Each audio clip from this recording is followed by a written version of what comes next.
तो आज का जो टॉपिक है संवेग संरक्षण का सिद्धांत है। ये 9th क्लास का फिजिक्स का तीसरा चैप्टर है। टॉपिक है संवेग संरक्षण का सिद्धांत। ये क्या होता है, किसी बाह्य असंतुलित बल के कारण वस्तु का जो संवेग होता है वो बीजीय संवेग हमेशा क्या होता है, नियत होता है। अर्थात टक्कर के पहले और टक्कर के बाद कुल संवेग जो होता है हमेशा क्या होता है, बराबर होता है। इसको सिद्धांत यहाँ दिखा देते हैं, ठीक है। उसको समझा रहे हैं। संवेग संरक्षण सिद्धांत क्या होता है, तो दो वस्तु है ए और बी, जिसका द्रव्यमान m1 और m2 है। ये वस्तु u1 और u2 एक से गतिशील है। इस समय बाद क्या होता है, ये वस्तु आपस में टकरा जाता है, जिससे क्या होता है, वस्तु B पे जो है, वस्तु A के द्वारा B पे जो बल लगता है FBA होता है। ये क्रिया हो गया, प्रतिक्रिया होगा। B के द्वारा A पे बल लगेगा तो हो जाएगा F माइनस BA। अब टकराने के बाद वस्तु का वेग v1 और v2 हो गया। तो ये है टक्कर से पहले, ये टक्कर के समय और ये टक्कर के बाद। अब हम क्या किए, वस्तु A का प्रारंभिक संवेग m1 निकाल लिए।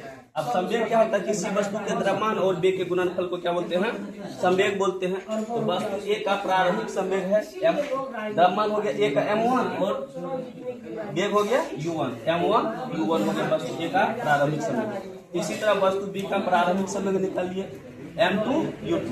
अब वस्तु A का अंतिम संवेग, वस्तु A का अंतिम संवेग, तो वस्तु A का द्रव्यमान है m1 और वेग है u1, m1 v1। इसी तरह वस्तु B का अंतिम संवेग निकालिए m2 v2। अब निकालिए टक्कर से पहले वस्तु का संवेग, टक्कर से पहले वस्तु का संवेग। टक्कर से पहले ये वस्तु है m1, ये A और B, इसका द्रव्यमान m1, वेग है u1, m1 plus u1 plus m2 plus u2। अब टक्कर के बाद वस्तु का संवेग, टक्कर के बाद वस्तु का संवेग m1 v1 plus m2 v2। अब क्या होता है, न्यूटन की गति का जो दूसरा नियम बताए थे, संवेग में परिवर्तन की दर जो होता है वो क्या होता है, बल के बराबर होता है। अब वस्तु A के संवेग में परिवर्तन निकाले तो अंतिम संवेग में से प्रारंभिक संवेग को क्या करेंगे, घटा देंगे। तो वस्तु A का अंतिम संवेग है m1 v1 और वस्तु A का प्रारंभिक संवेग है m1 u1। m1 v1 minus m1 u1। अब दर जब भी रहेगा तो हम क्या करेंगे, उसमें समय से भगा दे देंगे। ये किसके बराबर होगा, बल के बराबर। तो वस्तु A के द्वारा B पे जो बल लगा रहा है वो FAB है, उसको क्या किया, FAB के बराबर कर दिया। फिर वस्तु B के संवेग में परिवर्तन की दर निकालिए, भी क्या होगा, बल के बराबर होना चाहिए।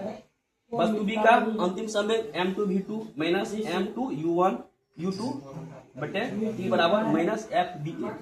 अब क्या होता है, न्यूटन के गति के तृतीय नियम से क्रिया बल होता है बराबर और विपरीत क्या होता है, प्रतिक्रिया बल होता है। तो FAB हो गया क्रिया बल और FBA क्या हो गया, प्रतिक्रिया बल। FAB का मान यहाँ से दे दिए समीकरण 1 से और माइनस FBA का मान दे दिए समीकरण 2 से। अब क्या किए, ये m1 v1 minus m1 u1 बटे T बराबर minus m2 v2 minus m2 u2। अब T से T को क्या किए, काट दिए। अब LHS तो ये हो गया m1 v1 minus m1 u1 बराबर, इसमें माइनस से गुना कर दिए, minus m2 v2 plus m2 u2। अब क्या किए, v वाले को एक जगह कर लिए, u वाले को एक जगह कर लिए। m1 v1 ये है।